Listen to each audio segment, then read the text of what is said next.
대한 지혜들을 깨달아 알고 또 선교에 대한 도전들, 전도에 대한 도전들을 얻기를 원합니다. 하나님, 오늘 바울의 일생을 또 보게 되어지는데 그 일생을 보면서 하나님 정말 값진 삶이라고 도전받는 시간 될 수 있도록 은혜를 베풀어 주시옵소서. 부족한 자가 섰습니다. 하나님, 저는 감추어 주시고 하나님의 영광만 드러나게 하여 주시옵소서. 예수님의 이름으로 기도드립니다. 아멘. 네, 이제 11과입니다. 너무 수고하셨어요. 이제 한 과만 오늘하고 다음 과만 하면은 이제 저희가 이제 마무리 하는데요. 11과 제목은 다행히 잘 해결하고 1, 2, 3차 여행 마무리한 후 드디어 로마 제국을 밟으니. 네, 저희가 3차까지 내용을 봤잖아요. 그래서 오늘 제목만 봐도 3차 여행을 다 마무리했고 로마까지 가시는구나, 바울 선생님. 그렇구나 라는 것을 좀 알 수 있습니다. 우리 지난주까지 1, 2, 3차 다 배웠죠. 3차 내용 루트도 거의 다 배웠습니다. 그래서 그림으로만 보면 좋을 것 같아요. 이거 우리 지난 시간에 미선 집사님이 아주 상세하게 해주셨기 때문에 제가 넘어갈게요. 요렇게 간사량, 체포, 요렇게 우리 3차 지난번에 사실 에베소까지 간 내용, 그리고 이제 저기 마게도냐로 가는 것은 아직 우리가 다 구체적으로 배우지 않았어요. 루트만 배웠고요. 3차를 출발할 때 바울 선생님 좀 전략이 있었다고 했어요. 네 가지. 제일 첫 번째, 목적지가 어디였는지 기억나시나요? 3차 전도 여행의 목적지, 가야 되는 목적지. 에베소. 네. 이제 가고자 하는 에베소를 진짜로 가는 거예요. 2차 때는 계속 잠깐만 들렸고 이제 3차에 본격적으로 가서 사역을 많이 하시잖아요. 그래서 가고자 하는 목적지는 에베소였다. 두 번째, 그 3차 전도 여행에 갈 때 전략 짠 거 있었습니다. 뭔지 기억나시나요? 네, 헌금. 나 이제 헌금 걷어서 예루살렘으로 갖다 줄 거예요. 그래서 진짜 세 번째 목적은 이제 선교의 목적, 세 번째는 이제 예루살렘으로 헌금을 갖다 주는 거. 그러면서 이 모든 것에 이제 헬라권 전도를 다 하는 거. 네, 그거를 했었고, 네 번째 마지막으로는 이제 나는 앞으로 어디로 갈 것이다 했었잖아요. 기억나나요? 네, 로마 거쳤다가 로마에서 당신들 나를 후원해주면 나는 서바나, 이제 그 당시에는 땅끝을 스페인 서바나라고 생각했던 것 같아요. 그래서 서바나 땅끝까지 가서 복음을 전하고 싶어요. 나 이제 서바나까지 갈 거예요. 이제 헬라권 다 했으니 라틴어권까지 갈 거예요 하는 그 전략을 가지고 원래 처음에 수리안디옥을 출발하기 전에 그 계획을 짜고 갔다고 했습니다. 그래서 갈라디아 지역, 에베소 들고 나중에 이렇게 쭉 들러서 돌아오는 길. 오늘은 이제 에베소에서 올라가는 길부터 좀 배움이 될 겁니다. 오늘의 포인트 5가지인데요. 1번, 3년간 목회한 에베소를 막 떠나서 마게도니아에 가서 기록한 책이 있는데 고린도 후서, 그거 볼 거고요. 2번, 그 이후 아가야, 헬라, 그리스, 고린도 교회를 기록한 고린도 교회, 아가야에서 기록한 로마서, 그리고 세 번째는 1, 2, 3차 전도 마무리 짓는 예루살렘 핵 스토리, 그리고 네 번째 예루살렘에서 체포된 이후에 로마 감옥까지 간 스토리, 그리고 마지막 그 이후 나머지 바울 서신들을 정리하는 걸 해보도록 하겠습니다. 내용이 좀 많지요. 네, 빨리빨리 많이 스킵할 수도 있는데 여러분들이 책을 이제 집에서 읽으실 거니까, 그리고 읽어보신 분들이 있으니까 스킵하면서 하도록 하겠습니다. 네, 스카치 테이프 김한 집사님부터 쭉 이제 오늘 글도 읽을게요. 연달아서. 우리는 지난주 바울의 3차 선교 여행의 핵심 사역지인 에베소를 떠나 마게도냐, 헬라, 아두리스, 아나, 고린도에 도착해서 3개월 가동한 후 예루살렘이라는 큰 그림을 그려놓는 것을 공부했습니다. 사도행전 기록을 보면서 그렇게 스케치해 놓은 것입니다. 사도행전은 이렇게 일어난 일을 중심으로 간단하게 코스 정도로 기록한 데 비해서 바울은 이때의 상황을 매우 소상하게 고린도 후서에 기록해 놓았다고 했던 거 기억나세요? 바울이 에베소를 떠나 마게도니아에 갔을 때 기록한 편지 말이에요. 우리는 신약을 공부하면서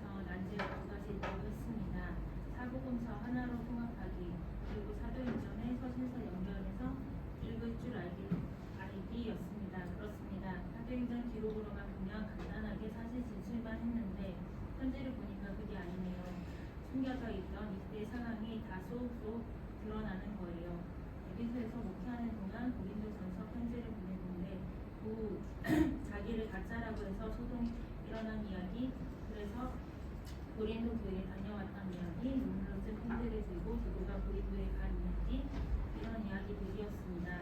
고린도 교회랑 바울 사이, 즉 자기네끼리 일어난 일이라면서 우리는 모르는데 바울이 고린도 후서에서 그 얘기를 바르게 갈구하니까 우리는 이해하기가 힘든 거예요. 함정처럼 돋보기 들고 구석구석 분석해봐야 비로소 고린도 후서 편지를 읽을 수 있는 겁니다. 자, 오늘은 확인합니다. 그게 정말 사실인지 고린도 후서를 써보실까요? 네. 이 위에 에베소에서 목회했던 거, 그 고린도 전서에 기록된 것들, 뭐 자기가 가짜라고 소동을 일으킨 거, 그리고 고린도 교회에 다녀왔던 이야기들을 우리가 이제 확인하는 시간으로 가져보겠습니다. 1번 3년간 목회한 에베소를 이제 떠납니다. 마게도냐에 가서 기록한 게 고린도후서인데요. 이 고린도 이야기를 이제 먼저 시작할 건데요. 사실 처음에 2차 전도 여행 때 바울이 고린도 한번 다녀왔습니다. 그리고 우리 지난 시간에 배웠죠. 한번 쑥 다녀왔다고. 그렇게 하면서 두 번째 다녀왔다고 얘기했는데 그거의 근거를 한번 살펴볼 건데요. 고린도후서입니다. 고린도후서 12장 14절. 고린도후서 12장 14절 보니까 보라 내가 이제 세 번째 너희에게 가기로 준비하였으니 하였으나 그리고 13절 1절에도 보면 내가 이제 세 번째 너에게 가리니 이 두세 증인의 입으로 말마다 확증하리라 하면서 내가 이제 세 번째 너희한테 갈 거야 가려고 해 그런 말이 나오는데 그러면 고린도에 간 거는 2차 전도회 때 첫 번째 갔고 그럼 두 번째를 언제 갔을까 했을 때 중간에 한번 갔다 왔기 때문에 고린도후서에서 세 번째 너희가 갈 것이다 라고 말하는 거구나. 두 번째가 있긴 있었구나 라는 것을 알 수 있습니다. 그럼 왜 두 번째 고린도에 갔을까를 우리가 먼저 보기 원하는데요. 첫 번째 고린도후서 2장 5절 보면은 이런 말이 있어요. 근심하게 한 자가 있을지라도 근심한 어떤 일이 있었다는 겁니다. 21절에 보니까 또 내가 다시 갈 때에 이제 세 번째 내가 갈 때에 내 하나님이 나를 너희 앞에서 낮추실까 두려워하여. 그래서 두 번째 갔을 때 두 번째 간다면 두려워하여 또 내가 전에 죄를 지은 여러 사람의 그 행한 바 더러움과 음란함과 호색함을 회개하지 아니함 때문에 슬퍼할까 두려워하노라.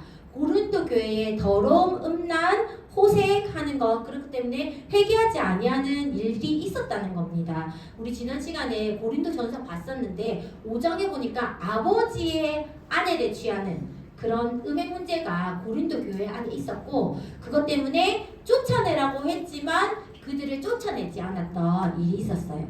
그리고 또 6장에도 보면 고린도 전서 6장에 보면 교회 안에 다툼이 있었는데 그 다툼을 세상 문제로 가져가서 소송을 일으키는 일들이 있었습니다. 그래서 교회 안의 문제 세상 밖에 나가서 소송으로 하지 말아라라는 그런 얘기들이 기록돼 있어요.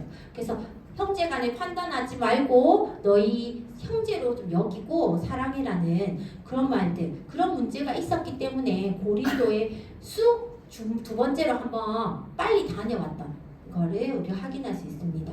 그리고 바울 아볼로가 거쳐간 이후에 아볼로가 고린도에서 사역했었거든요. 그 이후에 고린도 교회에 거짓 사도들이 와서 바울 가짜입니다 라는 소문을 막 일으켰어요.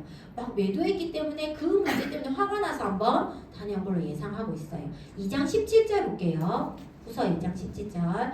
우리는 수많은 사람들처럼 하나님의 말씀을 혼잡하게 하지 아니하고 곧 순전함으로 하나님께서 받은 것 같이 하나님께 받은 것 같이 하나님 앞에서와 그리스도 안에서 말하노라. 나는 하나님 말씀 혼잡하게 하지 아니한다는 얘기를 하고요. 11장 4절 가볼게요.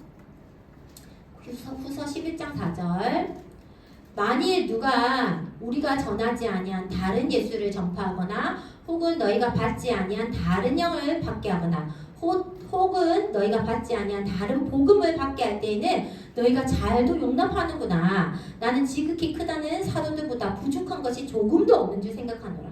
너희들 다른 복음을 듣고 다른 예수, 다른 영을 받아들이면서 진짜 복음을 받아들이지 않는구나. 내가 정말 그런 사도들보다 못하지 않다는 것을 막 얘기하고 있습니다.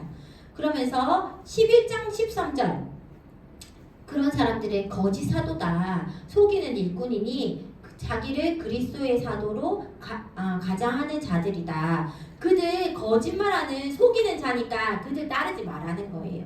그래서 바울은 이런 문제 때문에 두 번째 한번 다녀왔다고 추정해 볼 수 있습니다. 그러면 우리 두 번째 다녀왔을 때 고린도로 갔다 왔을 때 이 문제가 잘 해결되었나? 해결되진 않은 것 같아요. 2장 1절에 보니까 내가 다시는 너에게 근심 중에 나아가지 않기로 스스로 결심했대요. 그래서 두 번째 갔다 온 다음에 이제 더 세 번째 가겠다고 약속했으나 가지 않은 거예요. 해결되지 못한 부분들 때문에요. 그래서 세 번째 곧 가지 않고 그 대신 편지를 썼다고 합니다. 2장 4절 내가 마음에 큰 눌림과 걱정이 있어 많은 눈물로 너에게 썼노니 이는 너희로 근심하게 하려 한 것이 아니고 오직 내가 너희를 향하여 넘치는 사랑이 있음을 너에게 알게 하려 함이라. 9절 너희가 범사에 순종하는지 그 증거를 알고자 하여 내가 이것을 너희에게 썼노라. 두 번째 갔다 와서 문제 해결되지 못하고 눈물의 편지를 써서 더 가지 않고 내 마음에 넘치는 사랑을 표현했다고 얘기합니다. 네. 2장 12절 내가 그리스도의 복음을 위하여 드로아에 이르렀대요. 이제 에베소를 떠나고 드로아로 갔습니다. 간 내용에 이름에 주 안에서 문이 내게 열렸으니 내가 그 형제 디도를 만나지 못함으로 내 심령이 편하지 못하여 그들을 작별하고 마게도냐로 갔노라. 이 편지는 디도가 가져갔어요. 그래서 디도가 가져갔는데 이제 그 편지를 보내고 나서 답장을 받고 싶었겠죠. 그런데 받지 못하고 에베소 폭동이 있었던 거 지난 시간에 배우셨죠. 그래서 이제 어쩔 수 없이 에베소를 떠나면서 드로아로 갔는데 이 말씀처럼 막 복음이 열렸는데 그런데 복음도 전하지 못했는 거예요. 왜냐면 이 두 번째 편지에 답장을 받지 못해 마음이 어려워서 그래서 복음도 전하지 못하고 이제 마게도냐에서 쭉쭉쭉 이렇게 넘어가는 그런 바울의 행적을 볼 수 있습니다. 방가로 6번 드디어 마게도냐에서 만난 디도 결과를 보고받게 됐는데요. 고린도서 7장입니다. 7장 7절 후반부에 보면 우리에게 보고함으로 나를 더욱 기쁘게 하였느니라. 소식 듣고 기뻤다는 거예요. 디도가 소식 가져온 거 기뻤다는 겁니다. 그러므로 내가 편지로 너희를 근심하게 한 것을 후회하였으나 내가 두 번째 편지 썼는데 그거 되게 호되게 쓴 거 좀 후회됩니다. 지금은 후회하지 아니함은 그 편지로 너희로 잠시만 근심하게 한 줄 암이라. 내가 지금 기뻐함은 너희로 근심하게 한 까닭이 아니요 도리어 너희가 근심함으로 회개에 이른 까닭이라. 너희가 하나님의 뜻대로 근심하게 된 것은 우리에게서 아무 해도 받지 않게 하려 함이라. 이제 당신들이 회개했기 때문에 이제 처음에는 내가 말 세게 한 것 좀 미안한 마음이 들었지만 이제 괜찮습니다. 이런 얘기를 하는 겁니다. 10절 하나님의 뜻대로 하는 근심은 후회함이 없는 구원에 이르는 회개에 이르는 것이에요. 세상 근심은 사망에 이르는 것이니라. 보라 하나님의 뜻대로 하게 된 이 근심이 너희로 얼마나 간절하게 하며 얼마나 변증하게 하며 얼마나 분하게 하며 얼마나 두렵게 하며 얼마나 사모하게 하며 얼마나 열심 있게 하며 얼마나 벌하게 하였는가. 너희가 그 일에 대해 일체 너희 자신의 깨끗함을 나타내었느니라. 바울이 하나의 뜻대로 한 근심이었다 얘기합니다. 14절 내가 너희를 위하여 자랑한 것이 있더라도 부끄럽지 아니하니 우리가 너희에게 이른 말을 다 참된 것 같이 디도 앞에서 우리가 자랑하는 것도 참되게 되었도다. 그가 너희 모든 사람들이 두려움과 떨므로 자기를 영접하여 순종한 것을 생각하고 너희를 향하여 그의 심정이 더욱 깊었으니 내가 범사에 너희를 신뢰하게 된 것을 기뻐하노라. 디도도 환대해줘서 너무 감사하고 이제 고린도 교회도 신뢰할 수 있겠습니다 하면서 이제 바울은 정말 기뻐하면서 고린도 교회에 이 편지를 고린도 후서에 썼잖아요. 그래서 이런 상황들 속에서 고린도 후서를 기록했다는 그런 배경을 우리가 볼 수 있고요. 이런 상황을 알아야 고린도 후서 1장 1절에 뭘 말하는지 고린도 1장 1절 고린도후서 1장 1절 쓰면서 바울이 왜 이런 말을 했는지 조금 이해할 수 있는 것 같아요. 1장 1절 볼게요. 하나님의 뜻으로 말미암아 그리스도 예수의 사도된 바울. 이제 바울과 형제 디모데는 고린도에 있는 하나님의 교회와 또 온 아가야에 있는 모든 성도에게 하나님 우리 아버지와 주 예수 그리스도부터 은혜와 평강이 있기를 원하노라. 1장 1절 보니까 바울이 좀 기록했다는 것을 추정할 수 있고, 그리고 디모데도 같이 있었다는 것을 알 수 있습니다. 그리고 지금 우리가 미리 배웠지만 고린도후서는 이제 마게도냐에서 기록한 거.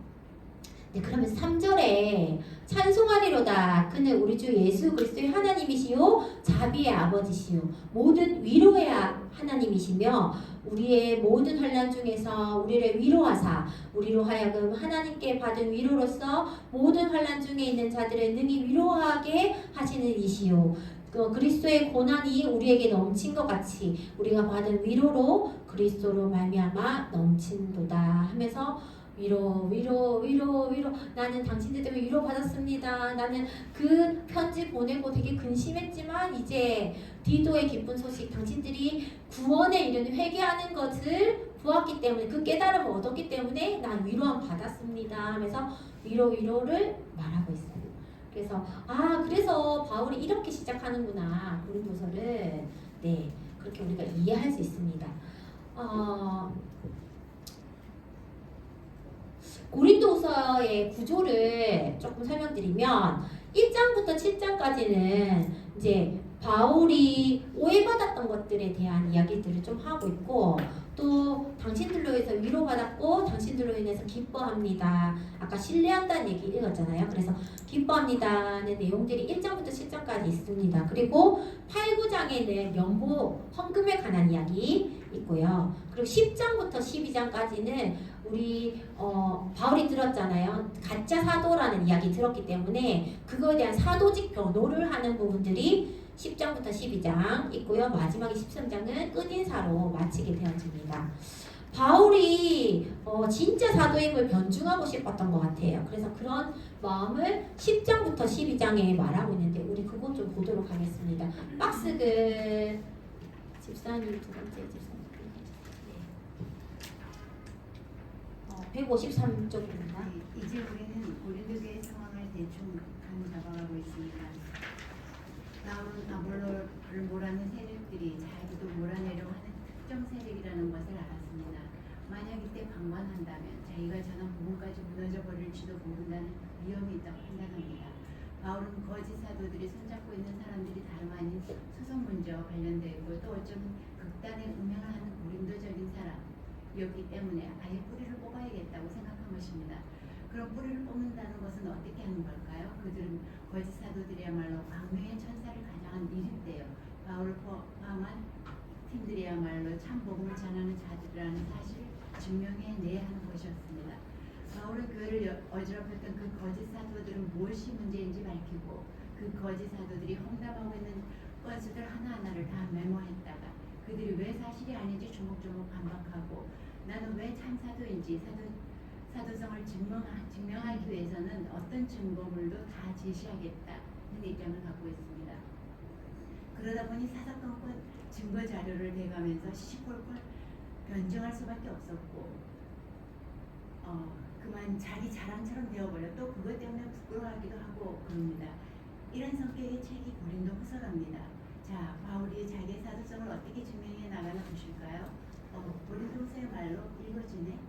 고린도 후서도 읽어주네. 이렇게 되면 좋겠습니다. 네, 감사합니다.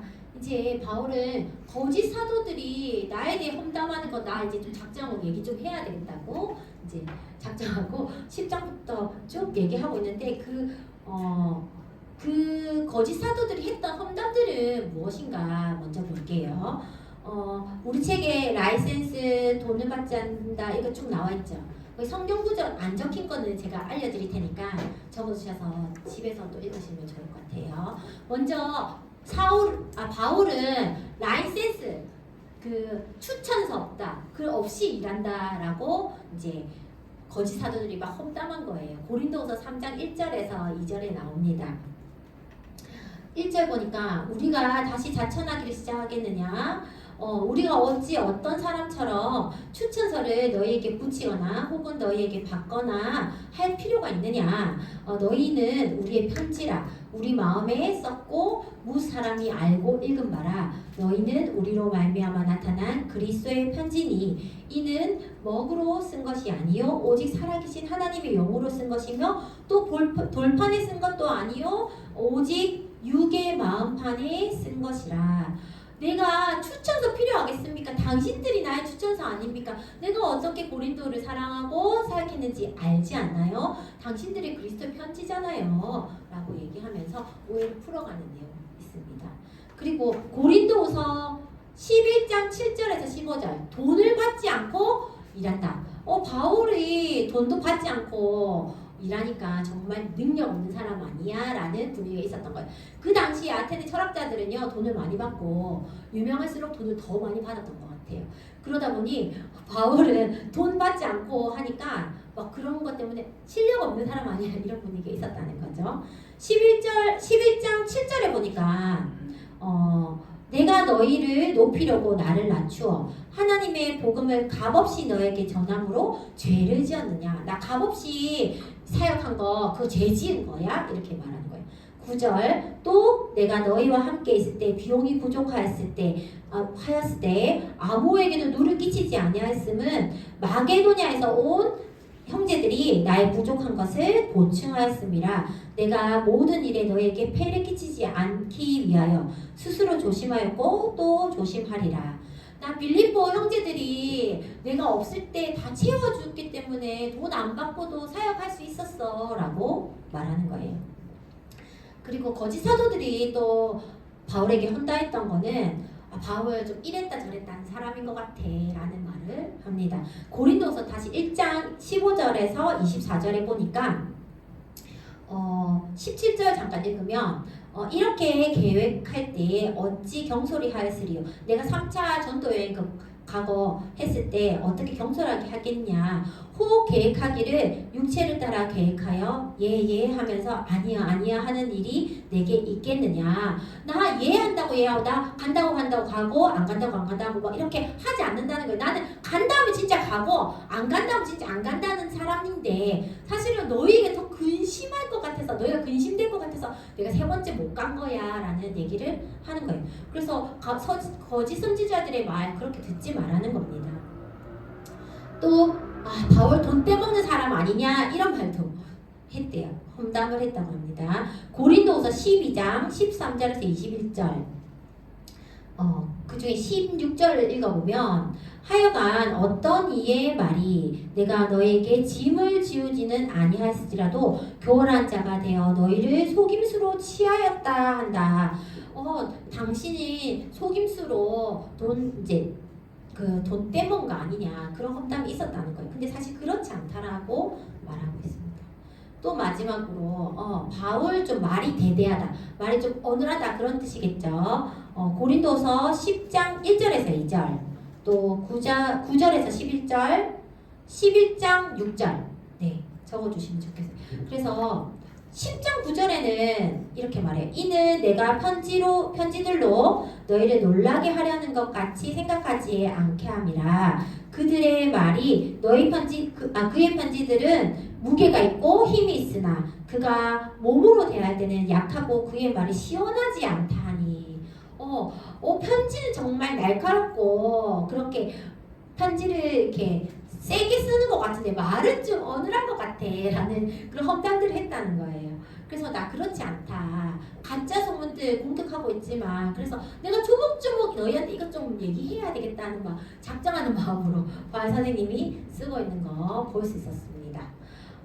양가로 2번 바울이 이에 대해서 반박하는 나는 진짜다. 에고 그러다 보니 자랑이 흘러가네요. 어쩌지요 하면서 사실 자랑하는 거 부끄러운 일인지 알지만 저 좀 자랑 좀 해야 되겠어요. 나 어떤 사람인지 작정하고 하는 말씀이 11장 16절에 있거든요. 좀 찾아볼게요. 11장 16절부터 바울이 뭐라고 자랑하는지 읽겠습니다. 내가 다시 말하노니 누구든지 나를 어리석은 자로 여기지 말라. 만일 그러하더라도 내가 조금 자랑할 수 있도록 어리석은 자로 받으라. 22절. 그들이 히브리인이냐 나도 그러하며 그들이 이스라엘인이냐 나도 그러하며 그들이 아브라함의 자손 후손이냐 나도 그러하며 그들이 그리스도의 일꾼이냐 정신없는 말로 하거니와 나는 더욱 그리하도다. 내가 수고를 넘치도록 하며 옥에 갇히기도 더 많이 하고 매도 수도 없이 맞고 여러 번 죽을 뻔을 하였으니 유대인들에게 40에서 한 번 감한 매를 5번이나 맞았으며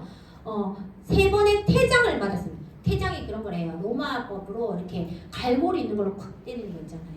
이런 갈고리로 그걸 3번이나 맞았다고 해요. 그리고 한 번 돌로 맞고 3번 파선하여 일주야를 깊은 바다에서 지냈으며 여러 번 여행하면서 강의 위험, 강도, 동족, 이방인, 시내, 광야, 바다의 위험과 거짓 형제들의 위험을 당하고 또 수고하여 애쓰고 여러 번 자지 못하고 줄이며 목마르며 여러 번 굶고 춥고 헐벗었노라. 이 외의 일은 고사하고 아직도 날마다 내 속에 눌리는 일이 있었는데 곧 모든 교회를 위하여 염려하는 것이라. 누가 약하면 내가 약하지 아니하며 누가 실족하게 되면 내가 애타지 아니하더냐. 내가 부득불 자랑할진대 내가 약한 것을 자랑하리라. 여러분 바울처럼 이렇게 매 맞고 헐벗고 굶주리고 했는데 살아가실 수 있겠어요? 저라면 정말 이렇게 나 때려치우고 말지 그냥 안 하지 뭐 이렇게 나 진짜 안 하지 이렇게 생각 안 했을까요? 바울은 이렇게 고난을 받아도 핍박을 당해도 그래도 이거 몸으로 받은 고난 그 고사하고 나는 내 속에 눌리는 일이 계속 있는데 교회를 위해서 염려하는 일이래요. 교회를 세우기 위해서 염려하는 일 때문에 너무 힘들다는 거예요. 바울의 좀 심장이 느껴지나요?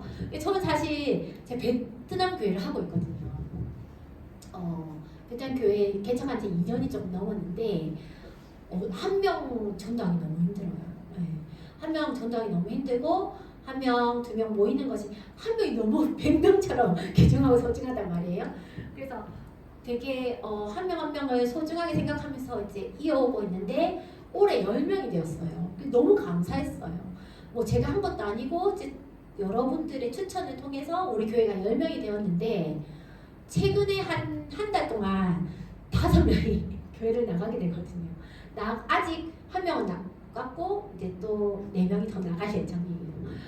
여러 많은 문제들이 있었는데 결국은 이제 가정교회라는 것 그리고 전통교회가 아니라는 것 그런 것들이 그 학생들에게 받아들이기 어려운 부분이더라고요. 그래서 5명을 떠나보내면서 마음이 너무 찢어지게 하는 거예요.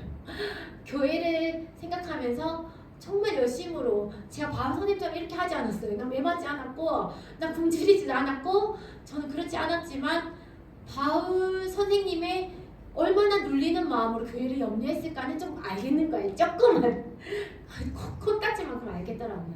그러면서 너무 힘들었어요. 진짜 교회를 생각하는 마음 교회를 정말 세우고 나가고 싶은데 정말 우리 교회가 진짜 교회라고 생각하지 않는 것 때문에 제가 좀 많이 힘들더라고요.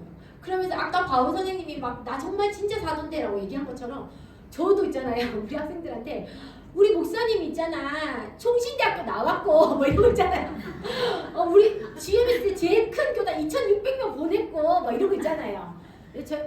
뭐 내세우면 안 되는 거지만 우리 이단 아니야. 우리 진짜 정통교회에서 선교사로 정식적으로 파송 받아서 10년 넘게 살겠거든. 뭐 이런 거 있잖아요.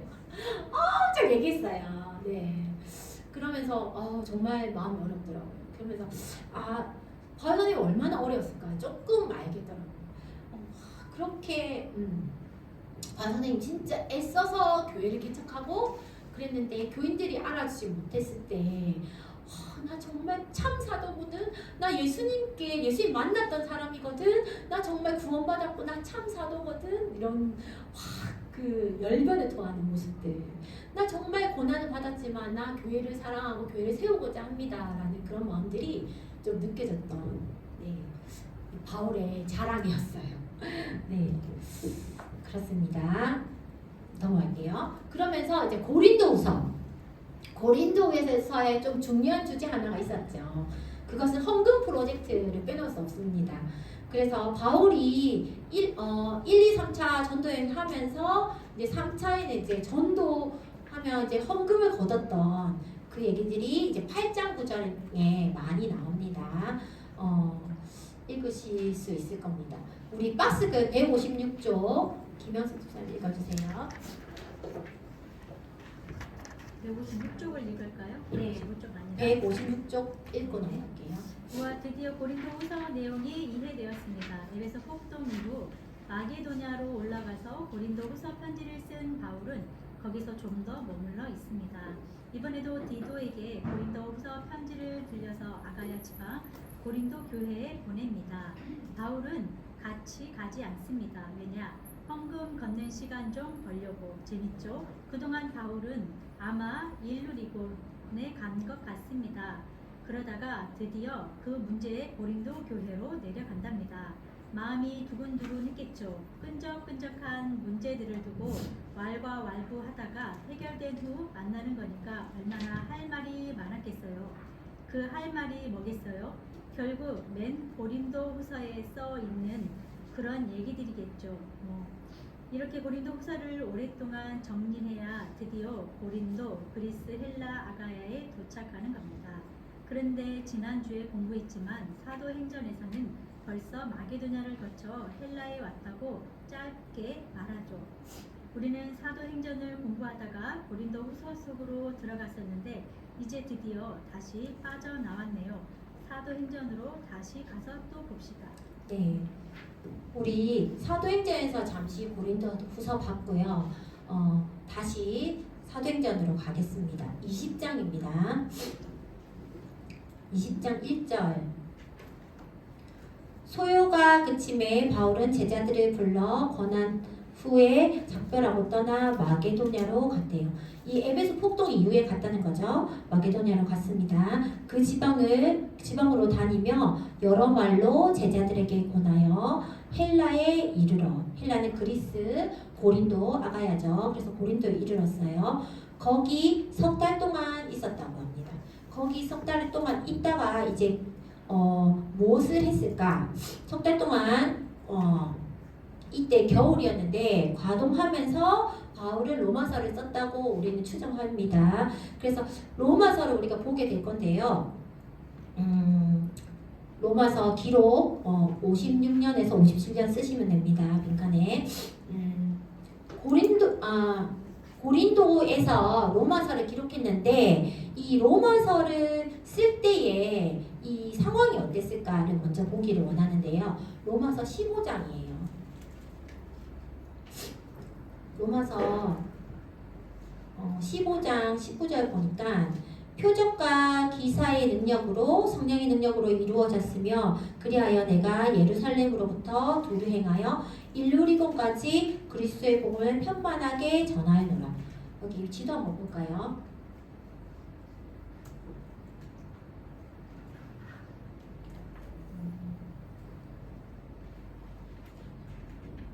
이렇게 이제 일루리곤 조정 끝이죠. 일루리곤까지 복음을 다 전했다고 합니다. 이제 헬라권의 1, 2, 3차 전도여행은 거의 마무리된 상황이에요. 그리고 얘기했던 고린도서의 문제들, 고린도전서와 후서를 쓰면서 거의 다 해결된 걸 우리 확인했었습니다. 그러면서 이제 15장 23절 보니까 이제는 이 지방에서 일할 곳이 없대요. 또 여러 해 전부터 언제든지 서바나로 갈 때에 너희에게 이르기를 바라고 있었으니 이제 서바나로 가고 싶습니다. 그래서 너희는 로마 교회에게 갔다가 서바나까지 가고 싶습니다. 얘기를 하고 있어요. 그리고 24절에 보니까 이는 지나가는 길에 너희를 보고 로마 교회를 먼저 보고 먼저 너희와 사귐으로 얼마간 기쁨을 가진 후에 너희가 그리로 보내주기를 바람이라. 나를 좀 파송해 달라. 그러나 이제는 내가 성도를 섬기는 일로 예루살렘에 가노니 이제 헌금 갖다 주러 갈 거다. 이는 마게도냐와 아가야의 사람들이 예루살렘 성도 중 가난한 자들을 위하여 기쁘게 얼마를 연보하였습니다. 네, 그래서 이제 예루살렘 성도들한테 헌금 갖다 주는 일을 먼저 하고 예루살렘에 나 먼저 갔다가 이제는 나 로마로 가겠습니다. 로마로 가서 당신들이 나에게 후원을 해주신다면 난 서바나까지 가겠습니다. 라는 바울이 로마서를 이제 쓸 때의 상황들이 이런 상황이었다는 것을 알 수 있고요. 또 로마서 1장 15절에 보니까 로마 사람들한테 복음 전하기를 원한다는 말이 있어요. 이 로마서를 쓰는 목적이 있다면 로마 사람들한테 복음을 전하기 위해서 내가 이것을 썼습니다. 그리고 당신들이 아까 얘기했던 후원 좀 해주십시오. 서마나 스페인까지 내가 선교를 하고 싶습니다. 그런 의도를 가지고 로마서를 썼다 알 수 있습니다. 예, 로마서는요 구조를 한번 살펴보면 1장 1절부터 17절까지 서론입니다. 네, 서론이고 그리고 바울은 주로 앞부분은 복음의 본질 케리그마라고 하는데 복음의 본질 교리들을 좀 얘기합니다. 그리고 서신서 후반부에는 이제 디다케라고 해서 적용, 실천 부분들이 나와요. 바울 서신이 총 13권인데 거의 대부분 이렇게 복음에 대한 본질과 교리에 대한 얘기를 얘기하고 어떻게 살아야 합니다 하는 실천 부분을 같이 얘기하고 있어요. 로마서도 그렇게 구조되어 있고요. 1장 18절부터 3장 20절까지는 저주받았다. 우리 정죄받아야 하는 모두가 죄인이다에 대해서 얘기하고 있습니다. 그러면서 3장 21절부터 5장까지는 이제 그러나 우리가 의로움을 입었다. 칭의를 받았다. 믿음으로 칭의를 받았다. 그런 얘기를 하고 있고요. 6장부터 8장까지는 이제 우리 거룩하게 살아야 합니다. 어떤 것으로? 성령으로 이제 성화되어야 합니다는 내용들이 6장부터 8장까지 있고요. 9장부터 11장은 이제 그렇기 때문에 구원받을 수 있습니다. 구원받게 된 것을 긍휼함으로 구원받게 된 것에 대한 얘기. 그리고 마지막 12장부터 16장까지는 적용, 실천. 네. 다시 말하면 인간이 저주받은 인간이에요. 그런데 죄를 죄인이기 때문에 저주받아 마땅한 사람인 거예요. 그렇지만 한 의가 나타나는데 하나님이 의롭게 해주신 거예요. 그래서 우리가 선물로 의로움 받았습니다. 그래서 우리는 거룩하게 될 수 있어요. 성화될 수 있습니다. 그러면 우리는 구원을 얻게 됩니다. 하나님의 의로 인해서 구원받은 우리는 이제 어떻게 살아갈 것인가. 그런 내용이 로마서에 나옵니다. 혹시 내가 마음이 흔들리거나 믿음이 흔들릴 때 나 정말 하나님 자녀 맞아? 나 죄인 정말 쓰레기만도 못한 죄인인 것 같아. 그런 생각이 들 때 로마서를 찾아보시면 정말 은혜가 되실 거예요. 그래서 정말 내 마음이 흔들릴 때, 내 믿음이 흔들릴 때 로마서를 통해서 다시 한번 붙잡는 그런 기회가 되시면 좋을 것 같아요. 로마서를 꼭 정독하시기를 바랍니다. 오늘 간단하게 살펴볼 거예요. 로마서 1장 1절입니다. 예수 그리스도의 종 바울은 사도로 부르심을 받아 하나님의 복음을 위하여 택정함을 입었으니 바울은 자신을 예수 그리스도의 종이라고 그래요. 내가 누구인지, 내가 누구에게 삶을 드려야 되는지 그 정의를 종이라는 표현으로 합니다. 난 예수님의 종이야. 난 예수님을 따르는 사람이야 라고 이야기하고 있어요. 그래서 복음을 위해서 택함받은 사람이라고 합니다. 네, 그리고 1장 7절에 보니까 로마에서 하나님의 사랑을 받고 성도로 부르심을 받은 모든 자에게 하나님 우리 아버지와 주 예수 그리스도로부터 은혜와 평강이 있기를 원하노라. 아, 그래서 이 편지는 로마에 있는 성도들한테 썼구나 라는 것을 알 수 있고요. 맨 마지막에 16장에 보면 이것을 대신 쓴 사람이 있습니다. 그 사람은 더디오라는 사람이에요. 그래서 더디오가 바울 대신 썼다는 것을 알 수 있고요. 이 편지는 나중에 16장에 보겠지만 베베라는 자매가 이제 갖다 줍니다. 네, 로마에 그 얘기가 있고요. 그러면 여러분 바울이 로마 교회를 개척했을까요? 바울은 로마 교회를 개척하지 않았어요. 사도행전 2장에 보면 성령 오순절 강림 있잖아요. 성령을 경험하잖아요. 그때 모여든 디아스포라가 굉장히 많았는데 그 중에 로마에서 온 사람들도 있었거든요. 그래서 로마에서 와서 이제 복음을 듣고 이제 성령을 경험했어요. 그리고 다시 자기 지역으로 돌아가잖아요. 디아스포라들이. 그때 오순절 성령 강림에 그때 복음을 경험하고 이제 예수님을 알았던 사람들, 그 사람들이 이제 교회를 개척하여서 이제 살았다라고 추정할 수 있습니다. 그래서 바울의 교회를 개척하진 않았어요. 그때부터 이제 믿음의 사람이 있었다는 거 우리 좀 알 수 있고요. 바울이 쓴 로마서의 핵심 구절 우리 같이 읽으면 좋겠는데요. 1장 16절 17절입니다. 주제와 같은 말씀인데요. 같이 읽겠습니다. 시작. 내가 복음을 부끄러워하지 아니하노니 이 복음은 모든 믿는 자에게 구원을 주시는 하나님의 능력이 됨이라. 먼저는 유대인에게요 그리고 헬라인에게로다. 복음에는 하나님의 의가 나타나서 믿음으로 믿음에 이르게 하나니 기록된 바 오직 의인은 믿음으로 말미암아 살리라 함과 같으니라. 네, 바울이 전 세계의 사역에 압축된 말이 이 말인 것 같아요. 그래서 정말 나는 복음을 부끄러워하지 않습니다. 이 복음은 모든 믿는 자에게 구원을 주시는 하나님의 능력이 됩니다. 그 복음 여러분 가지십시오. 그것이 능력입니다. 하면서 여러분 로마 교회에 있는 여러분 중에 유대인도 있고 헬라인도 있잖아요. 이 구원은 모두에게 주어지는 선물과 같은 그런 거예요. 복음에는 하나님의 의가 나타나는데 믿음으로 믿음에 이르게 하는 거니까 오직 의인은 믿음으로 말미암아 사는 거니까 이제 그 믿음으로 살아가십시오. 율법에 얽매이지 마시고 이제 믿음으로 살아가십시오. 그러면서 헬라인에게 유대인에게 모두에게 주어지는 복음입니다. 이 얘기를 하고 싶었던 것 같습니다. 모두 죄인이고 모두 구원받기에 마땅한 하나님께 택정하시며 마땅한 사람이라는 거죠. 예, 박스글 읽을게요. 158쪽. 네, 김영선 집사님 읽어주세요. 바울은 1, 2, 3차 선교회는 마무리한 즉 고린도 교회에 머물고 있을 때 로마서를 썼다고 했습니다. 그동안 스트레스 받았던 고린도 교회 문제는 해결되었고요. 선교를 막 시작하는 초창기 아닙니다. 그러니 로마서는 예수 사건을 완성도 있게 신학적으로 정리한 내용이 아닐까 싶습니다. 복음이 엑기스로 정제되어 완성미가 있을 거라는 거죠. 바울 신앙입니다. 다른 서신서와 비교해 볼 때 차원이 다르고요. 뿐만 아니라 수신자가 당시 세계의 중심부 로마에 살고 있는 사람들입니다.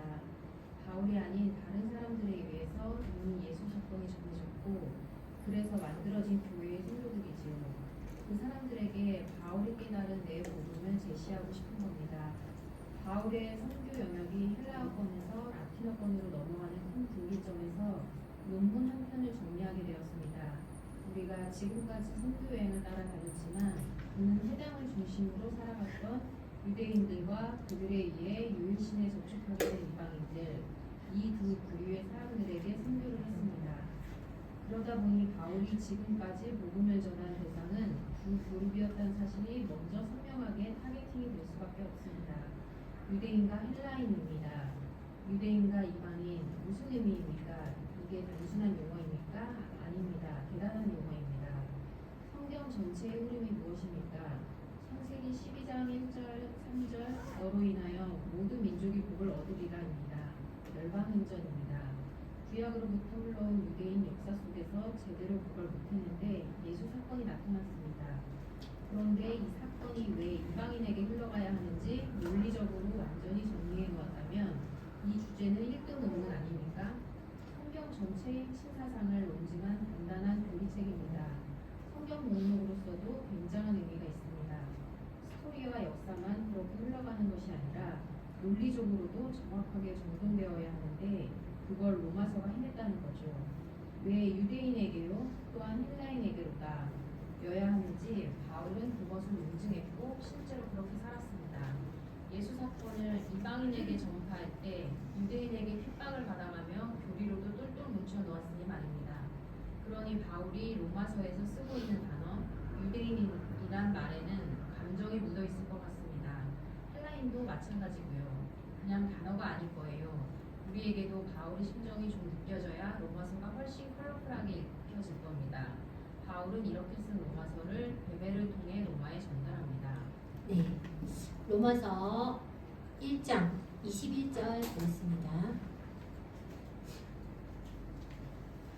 하나님을 알되 하나님을 영어롭게 하지 아니하며 감사하지도 아니하며 오히려 그 생각이 허망하여지며 미련한 마음이 어두워졌으니 스스로 지혜 있다 하나 어리석게 되어 썩어지지 아니하는 하나님의 영광을 썩어질 사람과 새와 짐승과 기어다니는 동물 모양의 우상으로 바꾸었느니라. 이방인들이 이렇게 하나님을 알지만 영어롭게 하지도 않고 감사하지도 않고 우상을 만들고 그렇게 했다는 거예요. 그래서 25절 이는 그들이 하나님의 진리를 거짓 것으로 바꾸어 피조물을 조물주보다 더 경배하고 섬겼대요.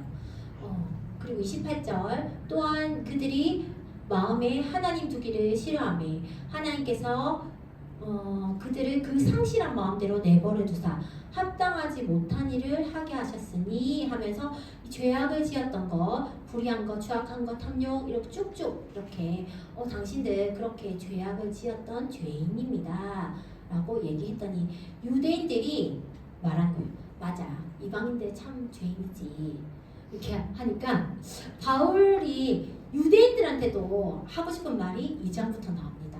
2장에 보니까 1절 그러므로 남을 판단하는 사람아 이 유대인들 너희도 판단하고 있구나. 누구를 막론하고 네가 핑계하지 못할 것을 남을 판단하는 것으로 내가 너를 정죄함이니 판단하는 내가 같은 일을 행함이니라. 유대인 당신들도 특별히 잘한 거 없어요. 그런 얘기 하는 거예요. 그러면서 20절에 갈게. 2장 20절 율법에 있는 지식과 진리의 모범을 가진 자로서 어리석은 자의 교사요 어린아이의 선생이라고 스스로 믿으니 그러면 다른 사람을 가르치는 내가 내 자신을 가르치지 아니하느냐? 도둑질하지 말라고 선포하는 내가 도둑질하느냐? 너희도 좀 잘 지키지 않는 것 같아. 너희도 율법 지킨다고 하면서 지식이 있다고 하면서 그렇지 않네 라는 얘기를 하는 겁니다. 28절 무릇 표면적 유대인이 아니고 표면적 육신의 할례가 아니니라. 오직 이면적 유대인이 유대인이며 할례는 마음에 할지니 영이 있고 율법의 조문에 있지 아니한 것이라. 이 칭찬이 사람에게서는 아니요 다만 하나님에게서니라. 율법 하지 말고 너희 마음의 율법을 지켜라 라는 얘기를 하고 있습니다.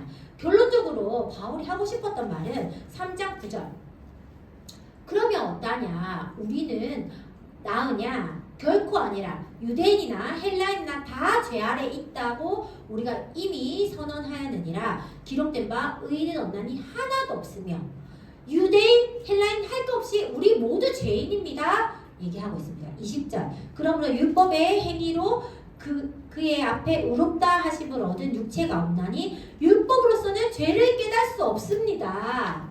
얘기하고 있어요. 그러나 반전이 있는데 그것은 하나님의 의 곧 예수 그리스도신데 21절 이제는 율법 외에 하나님의 의가 나타났어요. 율법과 선지자의 증거를 받은 것이라 곧 예수 그리스도가 하나님의 의라는 겁니다. 예수 그리스도를 믿음으로 말미암아 모든 믿는 자에게 미치는 하나님의 의니 차별이 없대요. 모든 사람이 죄를 범하였으며 하나님 영광에 이르지 못하더니 그리스도 예수 안에 있는 속량으로 말미암아 하나님의 의로 값없이 의롭다 하심을 얻은 자가 되었느니라. 우리 값없이 믿음 받았고요. 값없이 예수 그리스도를 통해서 구원받을 수 있습니다. 얘기를 하고. 그래서 27절 그런지 자랑할 때가 어디냐? 있을 수 없느니라. 28절 그러므로 사람이 의롭다 하심을 얻은 것은 율법의 행위로 있지 않고 믿음으로 된 줄 우리가 인정하노라. 31절 그런즉 우리가 믿음으로 말미암아 율법을 파기하느냐? 그럴 수 없느니라. 도리어 율법을 굳게 세우니라. 나 율법 파기론자는 아니에요. 율법 무조건 의미 없다 하는 건 아닙니다. 정말 율법 있지만 믿음으로 의롭다는 것을 의롭게 되었다는 것을 먼저 믿으세요라는 겁니다. 그러면 믿음의 의 그것을 이루는 증거가 있느냐? 증거 있습니다 하면서 증거를 대는데 4장 그런즉 육신으로 우리 조상인 아브라함이 무엇을 얻는다 하리요? 만일 아브라함이 행위로서 의롭다 하심을 받았으면 자랑할 것이 없으려니와 하나님 앞에서는 없느니라. 사실 아브라함이 있을 때 율법은 없었어요. 그렇지만 아브라함은 믿음으로 의롭다 되었다는 사람 믿음의 조상이라고 하잖아요. 그래서 아브라함은 행위로서 의롭다 받은 거 아니라는 겁니다. 11절 보면 그가 할례표를 받은 것은 무할례 시에 믿음으로 된 의를 인칭한 것이래요. 그래서 할례로 무할례 시에 믿음으로 받았다는 겁니다. 그러면서 5장 하고 싶었던 바울의 말 그러므로 우리가 믿음으로 의롭다 하심을 받았으니 우리 주 예수 그리스도로 말미암아 하나님과 화평을 누리자. 또한 그로 말미암아 우리가 믿음으로 서 있는 이 은혜에 들어감을 얻었으며 하나님의 영광을 바라고 즐거워하느니라. 여러분 헬라인 유대인 할 것 없이 그리스도 안에서 하나님과 화평하십시오. 다 모두 죄인이잖아요. 다 예수님으로 인하여 의롭게 되었잖아요. 그러니까 우리 화평합시다 얘기하고 있어요. 5장 8절 우리가 아직 죄인 되었을 때 그리스도께서 우리를 위하여 죽으심으로 하나님께서 우리에 대한 자기의 사랑을 확증하셨느니라. 10절 우리가 원수 되었을 때에 그의 아들의 죽으심으로 말미암아 하나님과 화목하게 되었은즉 화목하게 된 자로서는 더욱 그의 살아나심으로 말미암아 구원을 받을 것이니라. 네.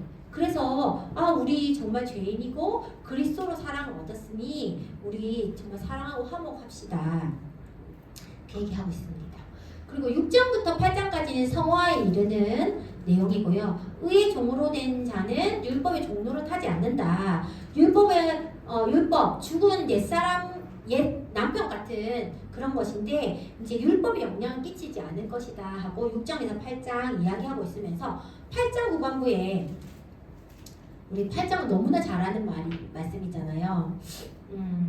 8장 후반부에 26절에 보면 이와 같이 성령도 우리의 연약함을 도우시나니 우리는 마땅히 기도할 바를 알지 못하나 오직 성령이 말할 수 없는 탄식으로 우리를 위하여 친히 간구하시느니라. 마음을 살피시는 이가 성령의 생각을 아시나니 이는 성령이 하나님의 뜻대로 성도를 위하여 간구하시느니라.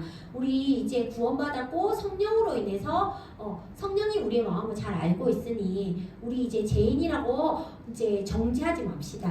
네.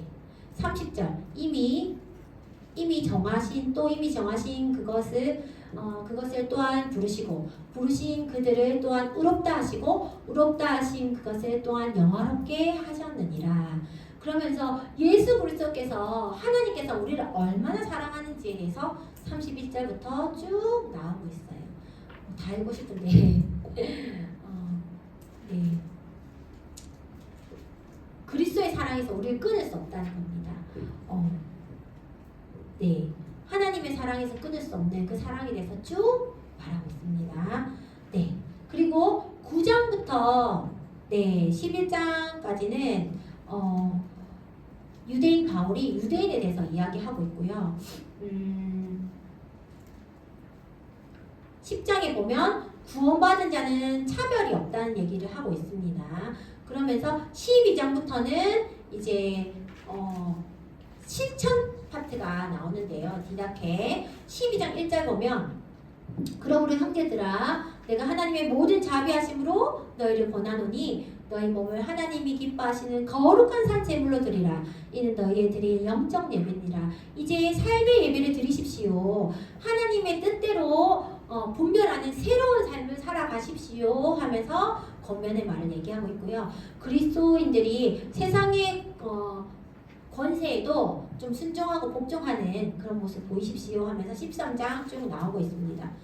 그러면서 14장, 15장은 로마 교회에 좀 문제 있었던 것들, 형제들 비판하는 거, 형제를 꺼리게 하지 말라, 선을 이루고 덕을 세우라, 이런 그 성경 구절 앞에 소제목들 있죠. 그렇게 로마 문제를 두고 얘기하는 부분들 쭉 나옵니다.